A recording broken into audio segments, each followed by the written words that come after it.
Hi there, my name is Dana, also known as Troubles Bricking, and here we are at Atlanta BrickCon with my mega monochrome habitats. So it's the evolution of my monochrome builds. I started with the little micro ones, the regular mini ones, and then now we're at the mega habitats.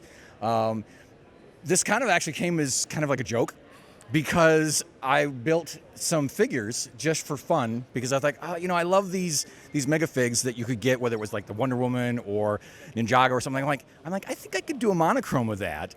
And then ironically, Kaz Mockett in the UK, she's like, so are you gonna build habitats for them? I'm like, well, I am now. So I decided to go ahead, and the whole concept was that I wanted to do a mega figure for each kind of classic theme.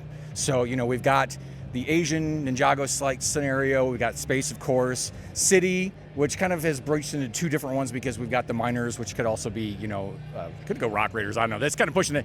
But then, of course, castle, and then, of course, finishing off with the pirates on the top. And this kind of gave, it's very liberating because with working with the regular habitats that are, 8x8, this is 28 by 28. So I got to have a lot more room to play with. I could get very detailed and go all out on, parts usage for this and that. But again, it still had the constraints of only working with one color per, but it was a lot of fun. And it actually wound up being where each build would wind up being multiple builds within a build. Mm-hmm. So I would actually start with the concept of kind of creating, like for the space one, I knew I wanted to have this alien coming out of a door. So that's where I started. And then after that, I was like, I need a doorway, and then I need another big computer wall and a computer panel. So each section kind of turned into its own little build, and then bringing them all together to be one cohesive story for what's going on. This was actually a lot of fun. I got to stretch my imagination and kind of work into some areas that I wasn't used to working in. For example, in the dark gray, I was able to work on some rock work, which I'd never done a lot of work before, so this was a good experience to do that. For the red one, I really wanted to do something with trees. And so this was kind of like, who does red trees? I mean, everything, so this was like, all right, I'm pushing the envelope, doing some fun stuff with that. And luckily, Lego released some red small leaf pieces so that I could pull them out on Pick-a-Brick to actually have enough to do it. I would say, though, however, the most challenging one was the black, because working with black just gives me a headache. It taxes my eyes. You can't see it very well. It's hard to video. Even probably people watching this video, depending on the camera's autofocus, it's gonna wonk in and out for the chromatic and stuff like that.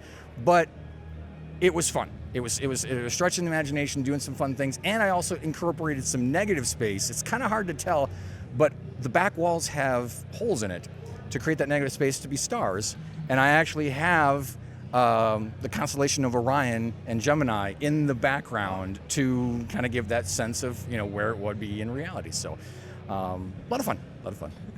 Yeah, absolutely. I've loved this idea you've had for the monochrome stuff. Are you able to pick up one of the figures and kind of give us a better idea of the scale and kind of how you build those? Yeah. So ironically, it's Lego that I stole from this time. Normally Lego's stealing from me, but this time I actually stole from Lego. They had done a store release set, and they would do like an employee figure, and that was kind of where they did this. And then they did like a Christmas gift that had a Santa Claus in it. And so I kind of took multiple versions that they had done, and I found, all right, some of the things they had done were right, some of the things they had done wrong, so I kind of merged them all together to get the base.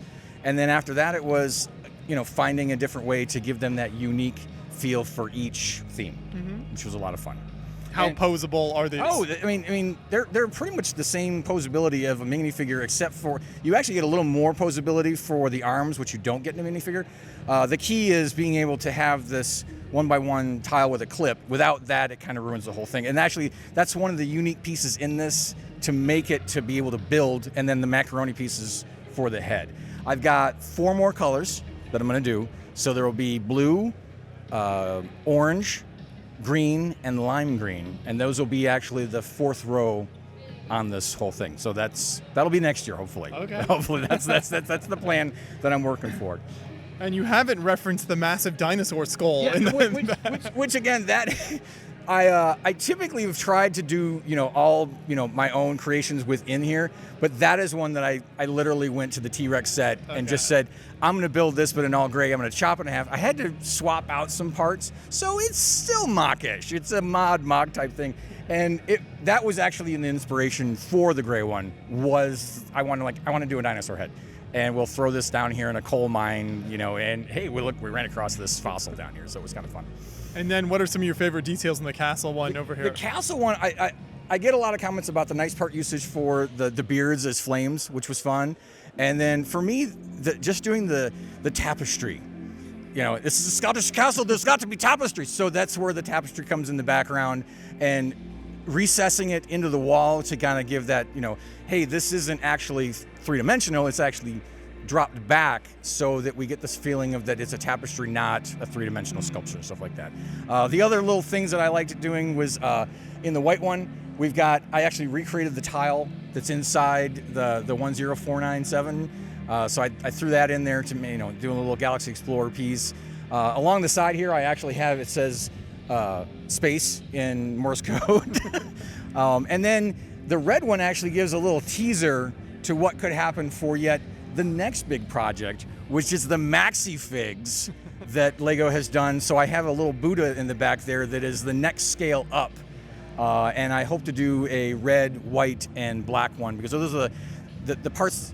The main thing for all of these is that the figure itself, I need to have all the right pieces to recreate them over and over again. So if they need to look the same. So I can't really substitute things if they look wonky. So the next big ones would be for the next scale up, which would be the equivalency of the scale for 3 cubes would be the scale for the next habitat for the black, the white, and the red. So yeah. We'll get there eventually. I can't wait to see that. And I know we referenced earlier your smaller cubes here. So we've covered a lot of these in the past, but there are some new colors here. Do you want to point out a few of those? Yep. Since the video that we did, I think it was 3 years ago, I think is when it was. I've since added, we've got safety yellow up here. We've got coral down here. I want to say the nougat is another one that we did. And I think I also added in Old Brown. That was one that I was missing. And then last but not least, I would say the glow-in-the-dark one down here, which is a lot of fun for the fans. I'll usually do like a black light and let it pop during the daytime. But hopefully Lego give us more parts for reddish orange so I can jump this from 50 Shades of Lego to 51. Perfect. Well, thank you so much for your continued work on this series. It's so eye-catching when you walk around a show. And I think it also just kind of shows how creative you can be, even with just one color, and what it forces you to do as a builder. Exactly. I mean, this whole project, whether it's the minis, the regular, or the maximum figures, it really forces you to use parts in a different way that you weren't thinking about. It's like a masterclass in nice part usage, because you may feel like, oh, I want to do this, but there's no bracket or there's no snap brick. So I got to figure out how can I make this work in a unique way. And so it really pushes your building skill for sure. And for people who want to see more from you, where are you most active online? Where can they check you out? Most active would be on Instagram at Troubles Bricking. Okay, perfect. Keep up the great work. We'll look forward to seeing more from you in the future. Perfect. Thanks. Always love talking with you guys. Thank you.